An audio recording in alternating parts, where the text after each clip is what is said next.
駆け落ちなくしてしまった最後のコンポーネント Hello and welcome to another episode of Anime Splash. My name is Neil Trotter. And I'm Ricky Morris. In Anime Splash, what we do is we watch the first 3 episodes of an anime, and then based off of those 3 episodes, we decide whether or not we want to continue watching the whole show or not. So it's not really a review show, it's not really a preview show, it's just a different take on how to watch a show, and it's kind of a nice little experiment that we like to do. So this episode, we checked out this anime. It's called Amnesia. And as usual, we're going to start off with a plot breakdown by Ricky. Alright, so this anime is actually based off of a VA. It's about this girl that's lost, that just wakes up one day on August 1st. And she's lost all of her memories because this spirit from another world called Orion, is stuck inside of her, and she has to try to get her memories back by interacting with different people. And really, what this is like sort of a love interest type of thing. There's like 4 love interests, and she has to remember who she actually had a relationship in order to get her memories back. And they're all based off of the card suits. You have like Shin, Ikki, Toma, Kent.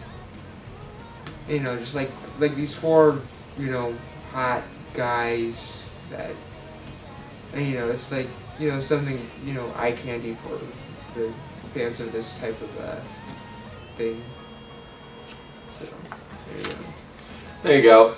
It's a very simple synopsis. I mean, it's not really too complicated. What it is a soap opera, pretty much. That's pretty much what it is. It even has a lot of the standard soap opera cliches. But I personally think that this show does not fall into that trap of taking a standard cliches and making a show that's boring and not very interesting. The way they present those tropes and the standard plot mechanics of a soap opera, they do it, I think, they do a good job. I think they keep it interesting, and I think if you're a fan of the soap opera genre, then you're really gonna like this. I don't see why you wouldn't. If I'm not really a fan of soap operas or this kind of show, so this wasn't really for me. But I thought that it was. I do know a lot of people who are fans of this, and I'm pretty sure they would like it. So let's talk about some of the things about this show before we get into a more deep reflection of what I was thinking when I was watching it. So one of the negatives of the show that Ricky made me laugh, I didn't even think about, although it's kind of true, is the attire. The love interest is like the green, especially the green one just bothers me. He's like decked out in all these belts and straps, and he's like he's something out of Final Fantasy or Kingdom Hearts. It's like this is like, it takes place in like a normal everyday setting, and he's like all 4 of them. Like 3 of them just bother me. Like the blue one, not really, because he kind of dresses kind of normal, but the other ones are they're just really silly looking to me. I'm sorry. I guess when I first saw it, I thought they reminded me a lot of everybody's dressed up like court jesters. And I was thinking well, I guess that kind of fits with the whole, because they work at a maid cafe, which is funny in itself, because it's just funny watching that, because in America we don't have that kind of thing. So it's kind of funny to see how that works. But yeah, I thought that was matched. But then Ricky reminded me, a lot of those characters don't even work at the maid cafe, so why are they even dressed like that? This is really out of place. All the other characters, except for those 4, dress are in normal clothes. It's like them is like Like one of them has like is wearing a shoe and another leg he's wearing a boot, and he's got like I don't know, like something like behind him, like a shirt or something like torn behind him. And but you know that's a style of fashion in Japan. I guess. Yeah, I mean, goth I'm or sorry something. excuse my ignorance. Well, but I mean, you don't have to like the fashion. I know a lot of people do like that, but I'm pretty sure they're bringing home some of the styles of the fashions of Japan, because there's a lot of crazy stuff. I mean, there's the Lolita, and then there's the gothic type of stuff. There's Visual K, and I think they're going off all that stuff. I don't know. Yeah, I'm not a fan of it, but I know there's a lot of people that probably will appreciate that style and cosplay as it. So that's cool. But yeah, we kind of thought it was out of place, especially Ricky. But then when he told me about it, I agreed. I thought it was kind of crazy. Yeah, it kind of makes it a little, cheesy or whatever. Yeah, but highly cosplayable. You'll probably see people do it if the series is popular enough. Yeah. Alright, so now let me talk, because honestly this show didn't really drag my attention. I thought it was interesting if you really are fans of the characters, and you really get invested with this girl and who she's trying to be with, and you really start getting invested with the guys, and like maybe you like, oh, she should be with him, she should be with this other dude, no, and then that whole thing you can kind of get into. But if you're not into that, then you're not going to get much. So I was kind of at a loss, just watching it, saying, oh, this is cool, but I'm not interested. So my mind was kind of wandering, and I was thinking about, the show is about amnesia, right? I mean, that's what it's called. It's about a girl that doesn't remember anything. She's trying to gain it all back.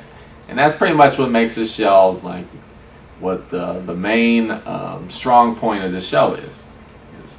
And I thought to myself, a lot of shows do that, right?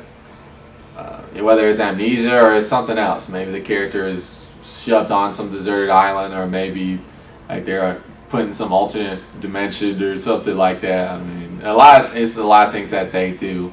And really what happens is that, or they just wake up in the hospital one day.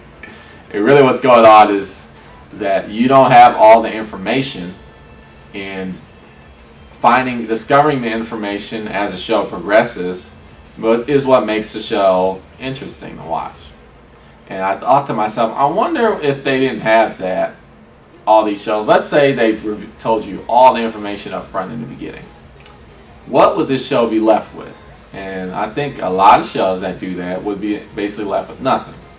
So I thought to myself, I wonder, is that really a creative form of storytelling?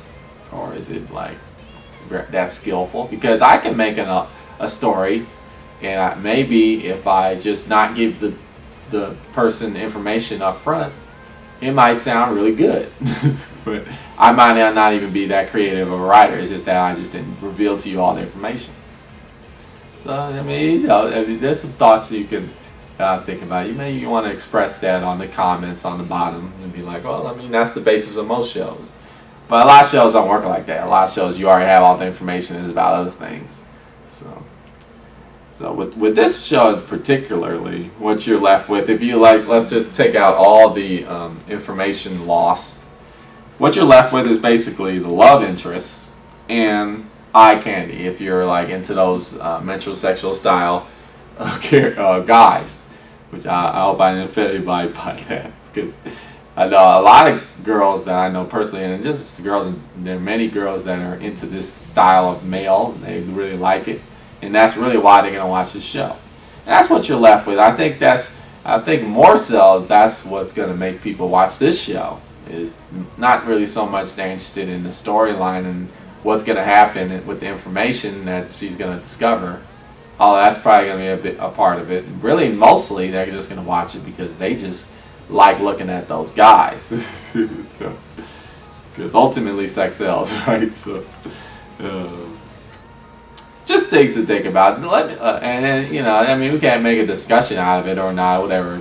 If you could comment and be like, Well, you know, that can be a creative form of storytelling if you do it properly or not. But a lot of shows that are actually extremely popular kind of base their whole foundation off of that one mechanic, that the ability to not tell the viewer everything in advance, and then at the very last episode of the final, like a climax, you get the information is revealed, and it's like, oh, okay, I get it now.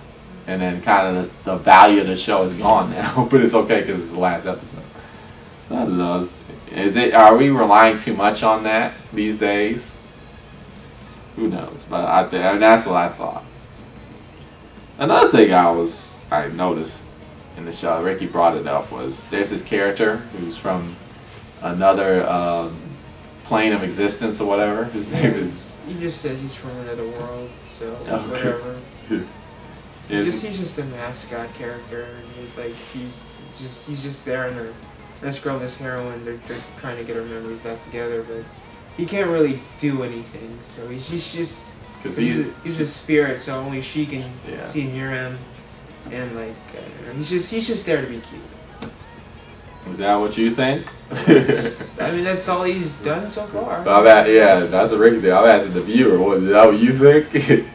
Do you think Orion's just a mascot character? I just compared him to Navi from Ocarina of Time. So that kind of character that's just kind of like there to be cute. There's all types of characters like that. Do you think that, or does he have more function to the storyline? Does he have more meaning to it, or is he just like a mascot? I mean, if you actually look at the credits, and at the very end they had a little special goofy comic relief section where he's like really super cute, super deformed cute with a big head and a little chibi body doing like all those anime chibi things that they do. So I think this show could you could talk about it in a way just focusing on the how the plot is done in, I guess, more of a critical way. I guess I'm just talking about it like that because I didn't really like the show that much. But critically, it's good. So, no, ultimately, I would not continue watching it. It's not a bad show. If you're into the soap operas, I think you would like it. And then maybe you really like soap operas and you don't like this show. That's a good thing. If you want to comment there, like, hey, I'm a huge fan of this kind of anime, but this sucks because this and that and other thing. That's cool too. Let us know. Would you continue watching it? Probably not, but I have to admit there were a couple of things that were drawing me into it. Like, just the whole mystery of like who she is and whatnot, and especially in the third episode, they're introducing elements of like, can you really trust like what this person is saying or doing? Because like one character is saying one thing and another character saying something else, and so like their stories aren't matching up, and so it's like who's telling the truth or not, because they eventually figure out like that she has amnesia and stuff, but there's also those things. There's like apparently this other woman that really hates her for some reason, and like there's this other dude that's sort of stalking her, maybe not. Oh yeah, it's that guy. Who knows what he's about? We didn't see it. So there's a lot of elements in there, if you're, like Neil said, like if you're into the soap opera or dramatic type of stuff, there's stuff to draw you in. So maybe you should go ahead and check it out. There you go. Thank you for watching Anime Splash. Be sure to tune in next time if you like the show, and also join us on Facebook, which we have. The link is there. And comment on our YouTube down below. Well, we'll see you later.